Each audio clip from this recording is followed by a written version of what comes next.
नमस्कार दोस्तों, मैं अपने YouTube चैनल ज्ञान ज्योत कैरियर में आप लोगों का हार्दिक स्वागत करता हूं। और आप लोग कैसे हैं? उम्मीद करता हूं कि आप लोग ठीक होंगे और पढ़ाई कर रहे होंगे, शायद पढ़ भी लिया होगा शायद मेरे हिसाब से। और मैं आपको बताना चाहूँगा कि हमने जो डिस्कस किया था कल की क्लास में, कल की जो क्लास थी वो इंग्लिश ग्रामर की इंट्रोडक्शन की क्लास थी।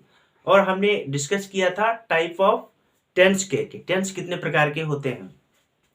तो उसी क्लास को लेके आज हम पहली क्लास मतलब दूसरी क्लास स्टार्ट करेंगे यहाँ से, और उसको डिटेल्स से हम पढ़ेंगे। जो हमने बताया था टेंस के बारे में कि टेंस कितने प्रकार के हैं, तो टेंस 3 प्रकार के होते हैं, वो बताया था मैंने, प्रेजेंट, पास्ट, फ्यूचर। तो उसमें जो मैंने आपको बताया था, प्रेजेंट के भी 4 पार्ट होते हैं, पास्ट के भी 4 पार्ट होते हैं और फ्यूचर के भी 4 पार्ट होते हैं।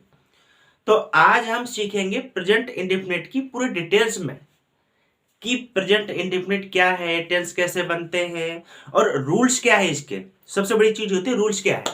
तो रूल्स के साथ में हम पढ़ेंगे इसके जो सिंपल, नेगेटिव, इंटरोगेटिव और इंटरोगेटिव प्लस जो नेगेटिव है, सब इसको डिटेल्स से पढ़ेंगे आप। तो चलो स्टार्ट करते हैं आज हम प्रेजेंट टेंस।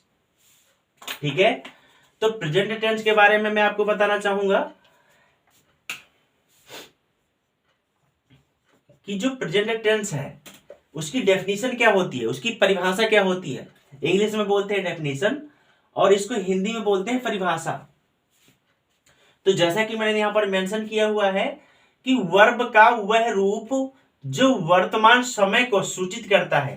प्रेजेंट का मतलब मैंने कल आपको हिंदी में बताया था वर्तमान काल, यानी जो समय अभी वर्तमान में हो रहा है वो टेंस कौन सा कहलाता है? प्रेजेंट टेंस कहलाता है। तो एक डेफिनेशन के रूप में आप सभी लोग नोट डाउन कर लीजिए कि वर्ब का वह रूप जो वर्तमान समय को सूचित करता है प्रेजेंट टेंस कहलाता है। ठीक है, नोट डाउन कर दीजिए साथ के साथ, प्रेजेंट टेंस कहलाता है। ठीक है, अब हम बात करेंगे प्रेजेंट टेंस के पार्ट कितने होते हैं। तो आज पहला जो पार्ट होता है वो होता है प्रेजेंट इंडेफिनिट टेंस।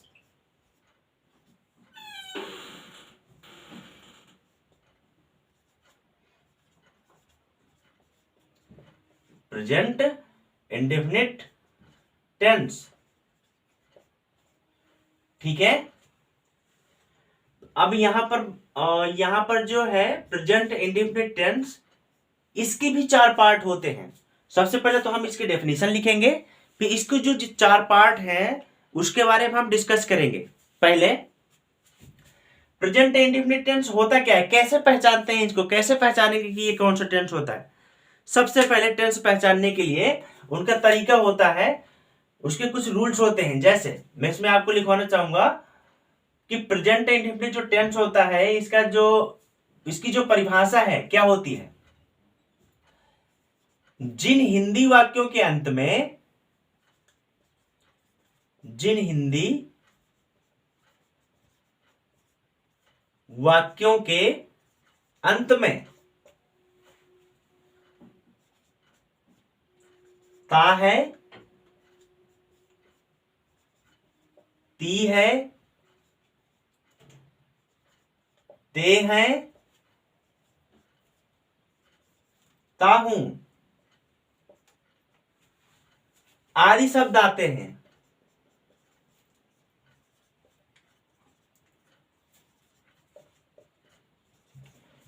वह टेंस प्रेजेंट इंडेफिनिट टेंस कहलाता है। ठीक है, नोट डाउन कर लीजिए साथ के साथ, वह टेंस प्रेजेंट इंडेफिनिट टेंस कहलाता है।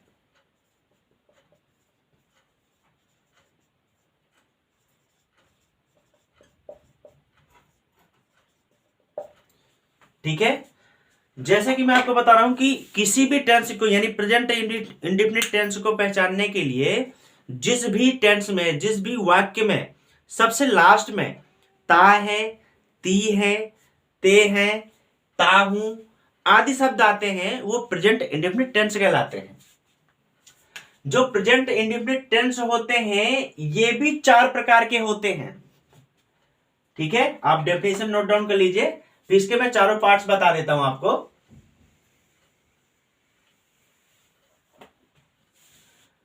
पहला पहला होता है सिंपल, जिसको हम अफर्मेटिव भी कहते हैं, और इसको असर्टिव भी कहते हैं हम। ठीक है, तीनों सेम है, कंफ्यूज होने की जरूरत नहीं है। सिंपल, अफर्मेटिव और असर्टिव तीनों एकदम सेम है। दूसरा है नेगेटिव। ठीक है, इसका तीसरा पार्ट है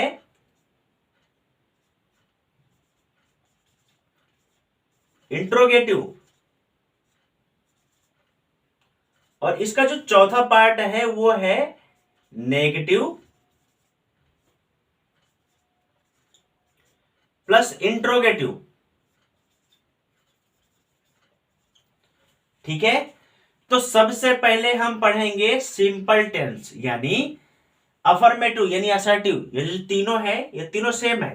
तो सिंपल टेंस के बारे में पढ़ेंगे हम, प्रेजेंट इंडेफिनिट टेंस में सिंपल टेंस के बारे में पढ़ेंगे। ठीक है,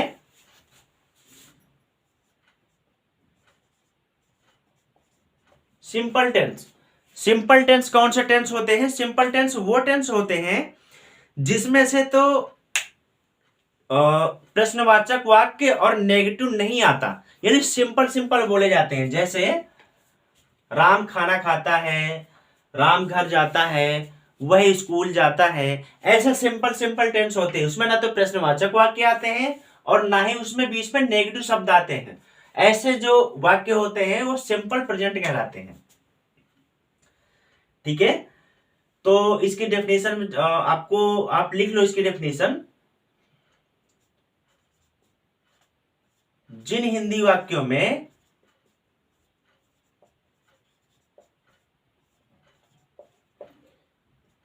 प्रश्नवाचक और नकारात्मक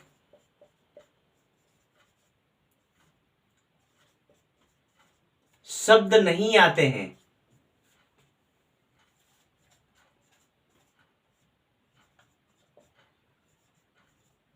वह टेंस सिंपल टेंस कहलाते हैं। सिंपल, सिंपल का मतलब होता है साधारण, साधारण से वाक्य जो साधारण बोले जाते हैं। ठीक है, अब इसके मैं आपको रूल्स लिखवाना चाहूंगा। ठीक है, तो वो सिंपल टेंस हो जाते हैं।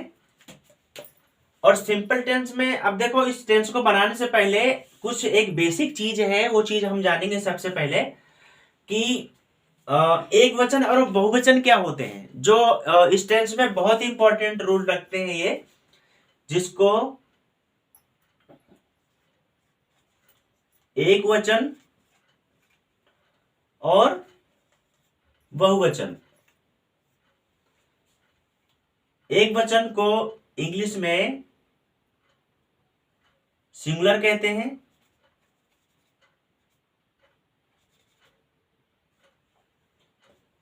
और बहुवचन के कहते हैं प्लूरल। ठीक है, तो हमारे जो कुछ सब्जेक्ट होते हैं वो सिंगुलर में कौन कौन से होते हैं और बहुवचन में प्लूरल में कौन कौन से होते हैं। तो जैसे मैं एग्जांपल के रूप में आपको मैं बता देता हूं, ही, सी, इट या किसी एक व्यक्ति का नाम। ठीक है, तो ये जो जितने भी होते हैं ना, ही, सी, इट या किसी भी एक व्यक्ति का जो नाम होता है वो हमेशा एक वचन वाले होते हैं, एक वचन कहलाते हैं ये सब। और बहुवचन में क्या कहलाते हैं? आई, यू, वी, दे तथा एक से अधिक लोगों का नाम।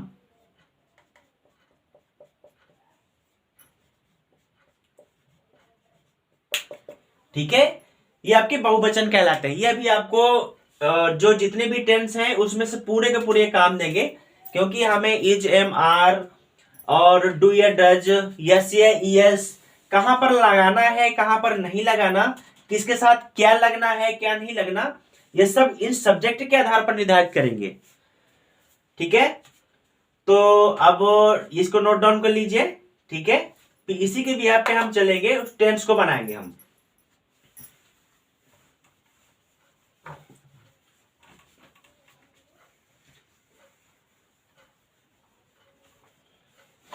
अब लिख लीजिए सिंपल टेंस के रूल्स क्या है। सिंपल टेंस के रूल क्या है, नियम। ठीक है, तो हम हिंदी और इंग्लिश दोनों में जानेंगे यहां पर। तो रूल्स में सबसे पहले हम आपको बताएंगे, यहां पर सबसे पहले होता है सब्जेक्ट प्लस वर्ब की फर्स्ट फॉर्म प्लस, चाहे प्लस करके लिख दीजिए या वर्ब की फर्स्ट फॉर्म में यस या यस, जैसी भी मर्जी आप लिख सकते हैं। ठीक है, प्लस यस या यस कर लीजिए आप, यस या yes plus object plus other word. Subject को हिंदी में कर्ता बोलते हैं, कर्ता। वर्ब को बोलते हैं क्रिया, प्लस यस या यस लगाते ही हैं सिंपल में, और ऑब्जेक्ट को बोलते हैं कर्म, अदर को बोलते हैं अन्य। तो आप हिंदी और इंग्लिश दोनों में नोट डाउन कर लीजिए, सब्जेक्ट प्लस वर्ब की फर्स्ट फॉर्म में यस या yes plus object plus other word, जिसको हिंदी में कर्ता प्लस क्रिया प्लस यस या यस प्लस कर्म प्लस अन्य शब्द बोलते हैं। अब मैं आपको एक टेंस दे रहा हूं प्रेजेंट इंडेफिनिट का, जैसे राम बाजार जाता है। ठीक है, तो सबसे पहले हम इसमें यह देखेंगे कि अभी ये जैसे टेंस है, अभी हमें समझ में नहीं आ रहा कि कर्ता कौन सा है, क्रिया कौन सी है और कर्म कौन सा है। तो सबसे पहले कौन शब्द का प्रयोग करने से कर्ता की जानकारी होती है। जैसे कौन बाजार जा रहा है, कौन बाजार जाता है, राम, यानी हमने कौन शब्द का प्रयोग किया तो हमें कर्ता का पता चल गया, यानी कर्ता को पता लगाने के लिए कौन शब्द का यूज करते हैं। ठीक है, अब आगे आया हमारी क्रिया यानी वर्ब। क्रिया का मतलब होता है कि एक्टिविटीज क्या है, वो कौन सी क्रिया कर रहा है। तो क्रिया का मतलब कौन सी क्रिया कर रहा है, जाने की क्रिया कर रहा है। तो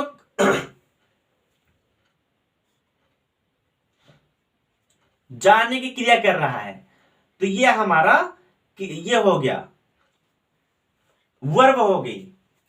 अब ये बोला है कि जाता कहां है, यानी कहां शब्द का प्रयोग करने से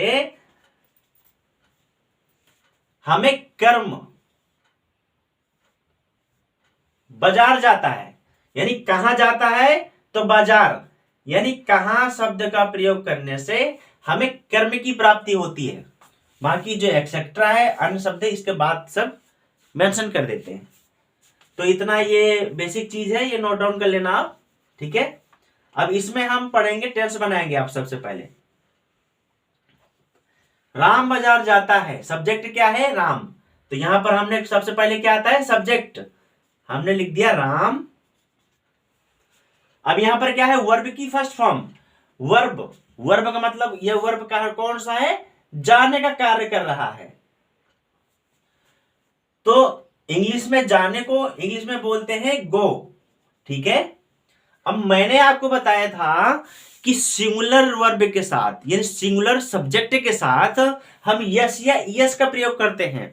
तो एक चीज और बता दूं आपको, जो यस होता है, यस और यस, ये हम लगाते कहां हैं। तो जो यस होता है वो जितने भी वोवेल्स होते हैं हमारे, जैसे ए, ई, आई ओ यू।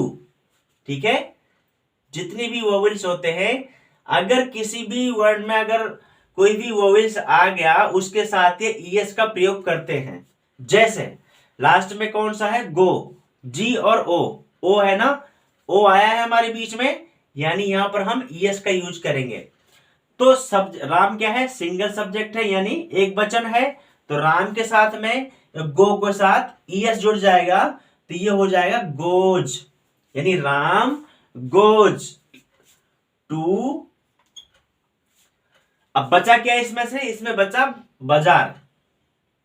सब्जेक्ट भी हो गया, वर्ब की फर्स्ट फॉर्म वर्ब भी हो गई, वर्ब की फर्स्ट फॉर्म भी हो गई। अब बचा ऑब्जेक्ट, ठीक है, जिसको कर्म बोलते हैं। तो कौन सा कर्म कर रहा है, बाजार जा रहा है, तो बाजार को इंग्लिश में बोलते हैं मार्केट। ठीक है, तो ये सिंपल टेंस आपका बन गया, राम बाजार जाता है। ठीक है, तो इतना समझ में आया। अभी मैं एक एग्जांपल आपको दे रहा हूं, इसको करके आपको कमेंट में बताना है। सीता खाना पकाती है, इसको आपको कमेंट में इसका जवाब देना है आपको।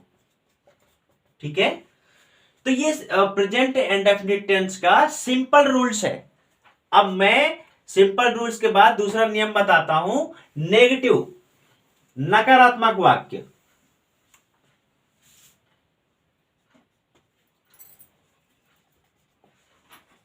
ठीक है, इंग्लिश में बोलते हैं नेगेटिव और हिंदी में बोलते हैं नकारात्मक।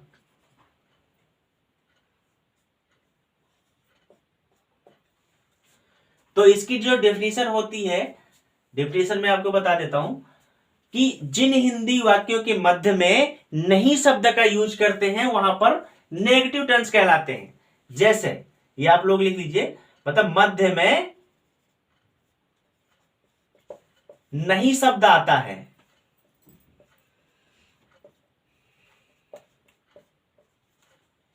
वह टेंस नेगेटिव कहलाते हैं। अब प्रेजेंट इंडेफिनिट का नेगेटिव में मैं आपके इसका रूल्स में बता देता हूं आपको। इसका रूल्स होता है सब्जेक्ट प्लस डू या does plus not plus verb की फर्स्ट फॉर्म। अब यहां पर डू या डज आ गया प्लस नॉट भी आ गया, तो यहां की वर्ब की फर्स्ट फॉर्म तो रहेगी, लेकिन यस या यस नहीं लगेगा। ठीक है, वर्ब की first form plus object plus other word. अब इस रूल्स के अनुसार, इस रूल्स के अकॉर्डिंग अब हम टेंस बनाएंगे। जैसे गीता गाना नहीं गाती है।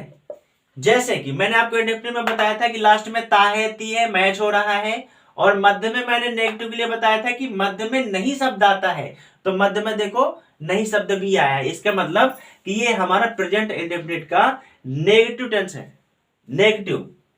अब इसमें मैंने आपको सबसे पहले बताया कि सब्जेक्ट सबसे पहले क्या है, किसी का नाम, जैसे कि गीता, गीता एक नाम है, ये वो भी सब्जेक्ट होता है। जैसे मैंने कि आपको बताया था ही सी इट या किसी एक का नाम होता है, तो गीता ये सिंगुलर है, ये सब्जेक्ट है, तो यहां पर मैं यहां पर क्या लिखूंगा, गीता, गीता। इसके बाद डू या डज, डू सिंगुलर और प्लूरल के लिए इंडिकेट करता है, मैंने आपको बताया था कि डज एक वचन के लिए और डू बहुवचन के लिए। तो गीता यहां पर एक वचन है, तो गीता के साथ में यहां पर लग जाएगा डज। ठीक है, इसके बाद में अगला रूल्स है हमारा नॉट, हम यहां पर लगा देंगे नॉट, यानी गीता डज नॉट। इसके बाद वर्ब, वर्ब की फर्स्ट फॉर्म आती है, तो वर्ब का मतलब यहां पर वर्ब कौन सा है, गाती है। ठीक है, तो सिंग माने होता है गाना, यानी सिंग माने गाती है। तो Gita does not sing, SING, sing. यहां तक हो गया वर्ब की फर्स्ट फॉर्म। ठीक है, अब यहां पर बचा क्या, ऑब्जेक्ट। गीता भी हो गया, नहीं भी हो गया, गाती भी हो गया, और बचा क्या, गाना। ठीक है, तो जो लास्ट वाला जो ऑब्जेक्ट बचा हुआ है, इसके आगे हम लिख देंगे a song, a song, SONG।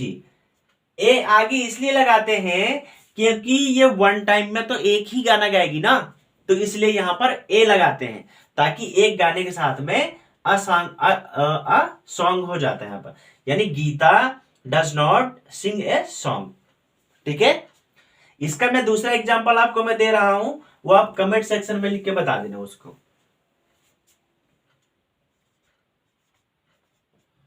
ममता खाना नहीं पकाती है। ठीक है, ये वाला एग्जांपल आप कमेंट सेक्शन में मुझे दे देना, रिप्लाई कर देना इसका। अब ये हमारा हो गया नेगेटिव। अब हम आते हैं इंट्रोगेटिव में, इसको नोट डाउन कर लीजिए आप लोग।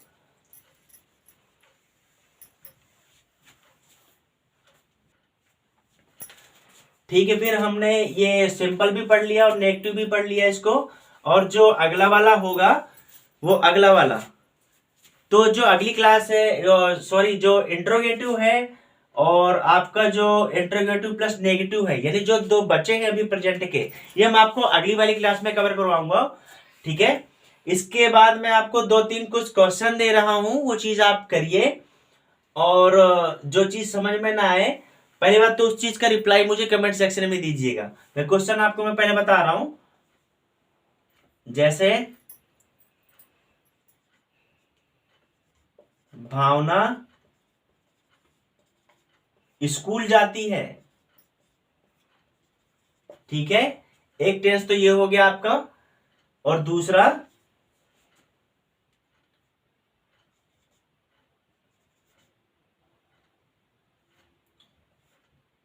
मधु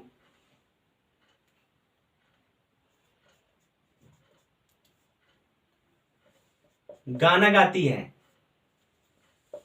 ठीक है, ये दोनों टेंस को आप कमेंट सेक्शन में आप इनको बताएंगे मुझे। ठीक है, ये आपका होमवर्क है, दो ही, ओनली फॉर 2 क्वेश्चंस। इसके बाद हम जो इंट्रोगेटिव है और इंट्रोगेटिव प्लस नेगेटिव है, ये हम आपको अगली वाली क्लास में कवर करवाऊंगा। ठीक है, तब तक के लिए आप इजाजत दीजिए, और मैं आपको वही बताना चाहूंगा कि इस क्लास में जो भी आपको जो जैसा लगे उसका आप हमें फीडबैक भी आप दीजिए कि क्लास कैसी है, कहां पर कमी है। जहां पर कमी है आप लोग हम उसको कमेंट में बताइए, ताकि हम इसको और अच्छे से हम इसको सुधार सके।